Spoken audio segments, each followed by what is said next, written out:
কখনো আমরা কোনো হাটে যাই, কোনো বিশেষ বস্তু কেনার থাকে, ওখানে যাই, গিয়ে অন্য কারোর কথা শুনে অন্য কোনো বস্তু কিনে নিয়ে আসি, অদরকারি জিনিস কিনে ফেলি। তারপর ভাবি যে আমরা এরকম কেন করলাম, এটা আমরা ভুল করলাম, আমার এটা করা উচিত হয়নি, আদি ইত্যাদি।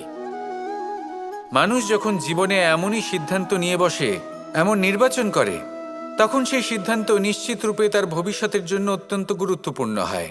কিন্তু যদি আপনি কোনো অনুচিত চয়ন করে ফেলেন, তাহলে মন খারাপ করবেন না, সেই গ্লানিবোধ নিয়ে কষ্ট পাবেন না, সামনে অগ্রসর হতে থাকুন।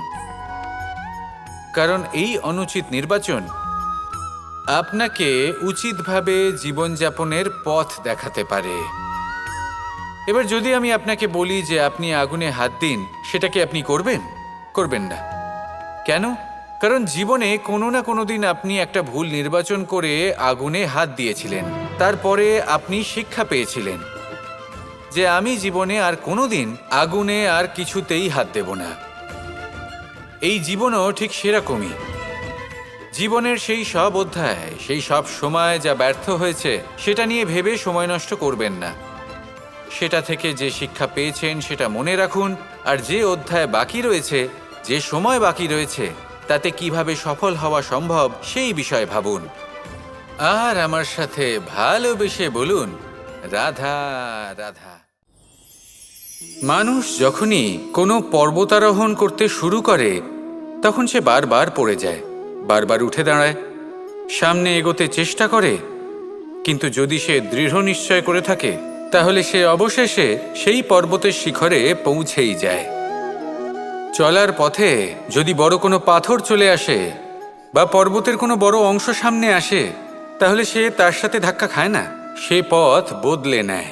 কিন্তু বাধা তাকে সবসময় পেতেই হয়, আর সেই বাধা সে পায় ছোট ছোট পাথরের দ্বারা।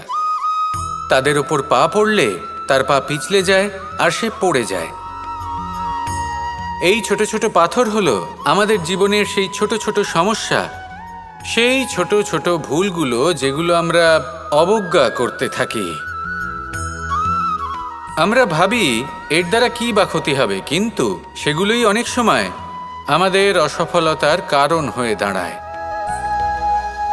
যত তাড়াতাড়ি সম্ভব এই ছোট ছোট পাথরগুলিকে জীবন থেকে তুলে ফেলে দিন।